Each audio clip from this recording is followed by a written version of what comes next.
Hello, hello, hello. Welcome back to the GSMC Wrestling Podcast, brought to you by the GSMC Sports Network. We just got done talking about our SmackDown review. It was a pretty darn good one. Jade Cargill's debut. Also, a lot of WrestleMania implications. Next, we have to look forward to is WWE Raw, which is taking place tonight at the Barclays Center in Brooklyn, New York. So, yeah, but before we get into that, of course, we get a number of questions from our viewers that come in during the show. So, to ensure that your question gets read on air, I ask you to use the tips and donations link at the gsmcpodcast.net with your questions. Just put your questions at the top of the list so I can see it, so we can have a nice little conversation. Tell me what you like, tell me what you don't like, tell me what you would like to further elaborate, to further elaborate on. Also, it's nice to have a nice little positive, feedback. It really helps the show, you guys. A positive review is it'll go a mile, and feedback is a gift. Peace, love, and positivity all the time. So again, the link is the gsmcpodcast.net. Use the tips and donations link. Let's do it. All right. So moving on, we have our WWE Raw preview. This has been highly anticipated, especially after what happened with the last Monday Night Raw, and I don't know, it was absolutely crazy. But before we get into that, like I said before, this is last Monday Night Raw, guys. So you can expect a lot of action going on, a lot of just a lot of matchmaking. Perhaps your last like little hurrah to be like, oh, I challenge you at WrestleMania. This and that and the other. This is the last. This is the last Monday Night Raw before Mania, guys. It's kind of like the last game before the Super Bowl. So if you want to talk in NFL terms, but so you can expect something really really good to happen, especially the way Monday Night Raw has been slaying it in the ratings. They've been killing it, absolutely. Well, they are a 3 hour show as opposed to SmackDown, which is a 2 hour show. But the ratings are, relatively, the same. You have the same superstars just absolutely killing it. You got to respect the WWE. You may be a fan of AEW, or TNA, Ring of Honor. Uh, you know, you have to respect that WWE knows how to get the job done, and vice versa. Like as a WWE fan, I got into AEW and I loved it. I loved it, every second of it. I've also tried to keep tabs on TNA Impact as well as Ring of Honor, and it just kind of, I know they're not on like main like cable television like AEW is and WWE, but there's a lot of great talent out there, guys. A lot of great wrestlers, just because they're not featured on TBS, TNT, USA, or Fox, or Peacock for that matter. That doesn't, necessarily mean that, it's a second-rate wrestling show because it's actually pretty darn good. Next, let's talk about how DIY and the New Day are teaming up against the Judgment Day. So I can see Tommaso Ciampa, Johnny Gargano, New Day, Kofi Kingston, and Xavier Woods against the Judgment Day. It's probably going to be Finn Balor, Damian Priest, JD McDonough, and Dirty Dom. So an 8-man tag team match. And I like 8-man tag team matches. That's the reason why I really love the Survivor Series, is because the traditional 5-on-5, elimination match. I don't know if it's going to be an elimination match. I think it would make it a lot better if it was an elimination match.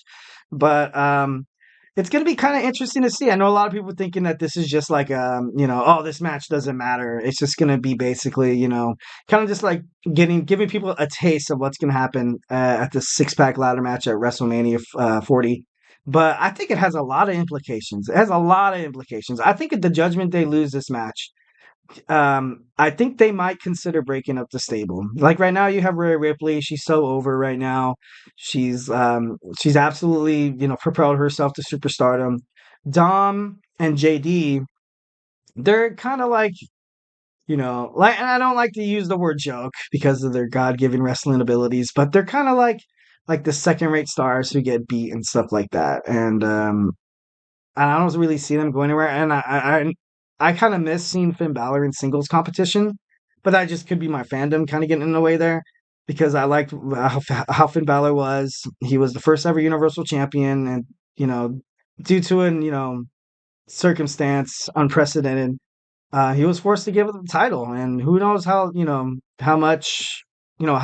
much success he would have sustained if he would have never got injured and kept the Universal Championship. So definitely, I want to see Finn Balor kind of make a comeback, and Damian Priest, Senor Money in the Bank. I kind of still have the confidence to say that he's definitely going to cash it in this pay-per-view. It'd be kind of naive if he didn't. You know what I mean? Especially when you have the champions, Seth and Cody. No, Seth and Roman fighting two matches, back-to-back dates. They're both going to be grueling, matches. I kind of had the thought that during night one, he's going to cash in when Seth Rollins is all beaten and battered, and ultimately beat Seth. So at night two, he has to defend his championship against Drew McIntyre. But I can kind of see like Seth Rollins kind of getting in the mix and like demanding a rematch and stuff like that, and invoking his rematch clause the next night. So having like that triple threat match between Drew, Seth, and Damian, I think that would be pretty cool. And I would ultimately see probably Drew McIntyre picking up the W. And I'm not like trying to I'm not trying to dump on Damian Priest because I think he's a good talent. I think he's definitely a great wrestler and superstar. I liked him as soon as he came out of NXT. But to be honest, I don't think you can build that many promos or that many matches around him. You know what I mean? Like right now, a lot of people just see Damian Priest as like not. He's a little more than a mid Carter. If he would cash his money to bank in the Intercontinental Champion Gunther and hold the Intercontinental Championship for quite a while, I wouldn't be surprised to see that. Absolutely not. I would, I'd be like, okay, I can see Damian Priest represent the Intercontinental division more than he would the WWE or World's Heavyweights. And I'm not trying to be a hater, but let's just face it. Like you have, Roman Reigns, you have Cody, you have AJ Styles, you have all these main like complete like heavyweights who are ready to kind of fight matches that aren't with Roman. Kind of matches that because a match with Roman is basically like kind of kind of condemning you to a loss already. Because he had the bloodline, he still has the bloodline. He still has Jimmy and Solo and the Wise Man, and now he has The Rock. So right now that winning the WWE Championship in Roman's possession seems Universal Championship in Roman's possession seems just like a lost cause, and it seems like it's not going to happen. But if Cody wins the championship, I can see Cody kind of facilitating that division a lot better, kind of giving people like I'm not going to say he's going to lose the championship right away. He'll probably hold it, but not as long as Roman Reigns. But I could be wrong. So anyways, next match, we have Ivy Nile and Maxine Dupree against Candice LeRae and Indy Hartwell. It should be interesting to see how Candice kind of forgoes this match, thinking that she's been on a complete rampage lately, that she's been just attacking me. Even her partner Indy's like, what the heck's wrong with this girl? Like, dude, like, what's up? So obviously Candice LeRae is sick and tired of being like this baby face and from NXT. I think she's, going for the jugular and trying to, promote her brand a little more, which is good. But doing that, you kind of open yourself up to criticisms, and you also kind of, if you want to put your hat in the ring of the heels, go ahead, but you got to back it up. If you think about a lot of the heels you see back in the WWE, back in history, or even current, these are girls or men in the men's division that can back up their stuff. The reason why they're such jerks, the reason why they're self-centered, and the reason why they talk down to others is because they know that no one could beat them. They know that they're just untouchable and that they're good at what they do. And that's why Roman is such a great champion. That's why I feel like Seth Rollins had been doing the job pretty well. That's why Brock Lesnar was pretty good at when he was champion. That's why they tailor made a lot of promos and a lot of like main events and pay-per-views around them because you have that confidence. And I think the WWE universe and just wrestling fans in general can kind of see that.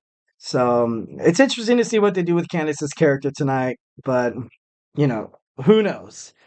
And so just a little, reminder that the first hour of Monday Night Raw is going to be commercial free, which is actually pretty cool. Also, you have Sami Zayn against Bronson Reed. Sami Zayn looking to get his revenge on Bronson Reed after he was distracted by Gunther and he's trying to build up that last little smidge of momentum heading into WrestleMania 40. But the ring general, man, like Gunther, it's not going to be an easy fight. And honestly, I like Sami Zayn, but I kind of want to see Gunther, retain. I'm not trying to ruin anybody's day or night, but I don't know. I just would, Sammy over Gunther. We shall see. We shall see. Also, so save this for last, of course. Last Monday Night Raw, Cody Rhodes was beaten to a bloody pulp by The Rock. The Rock has the final boss. The final boss has kind of made it clear to Cody that he is not going to beat Roman Reigns at WrestleMania, let alone the tag team match that they're going to have together. He had the blood and he was smearing it all over the belt. Like he was kept saying Mama Rhodes, and it was gruesome. It was a little aggressive, to be honest. I kind of watched it and I was like, I'm not happy because I'm not like weird like that. But I know you kind of see that and you're like, oh my God, like this is new age wrestling. Like what is like like why is The Rock doing this? Why is The Rock hurting Cody so bad? Like, dude, it's just a match, man. But I don't know. I think since this is the last Monday Night Raw and it's gonna be the last episode of SmackDown, I think Cody needs to respond back. Cody needs to do something crazy. He needs to attack The Rock, or I know The Rock and Roman are going to be together tonight. And it's kind of had the past couple of shows have kind of went back and forth like a ping pong table match. Like, okay, it looks like Cody gets the upper hand. Oh no, it looks like the Bloodline has the upper hand. And on that balance beam of WrestleMania fortitude, you kind of need you kind of need Cody to kind of do something here. You need some you need to make him The Rock, meaning him. You need to make him seem human. Like right now, The Rock is this physical specimen. Right now, The Rock hasn't been attacked or kind of hasn't been shown his vulnerabilities since returning back to the WWE, and just in general, The Rock's character. A lot of people don't see him getting like beaten up to a bloody pulp or being attacked, and people like, damn, The Rock just got smacked. Like you don't see The Rock in a lot of those, promos or a lot of those matches. But if Cody could do something to kind of make The Rock kind of feel human, kind of bringing him back down to earth here, I think that would do wonders for the WrestleMania Night 1 match and Night 2. So, with that was my opinion about that. So, all right. Don't go anywhere. We have segment 3 coming up where I rank in my, it's subjective of, it's my total opinion. It's how I think a lot of these WrestleMania moments shaped up the wrestling product we have today. So, yeah, don't go anywhere.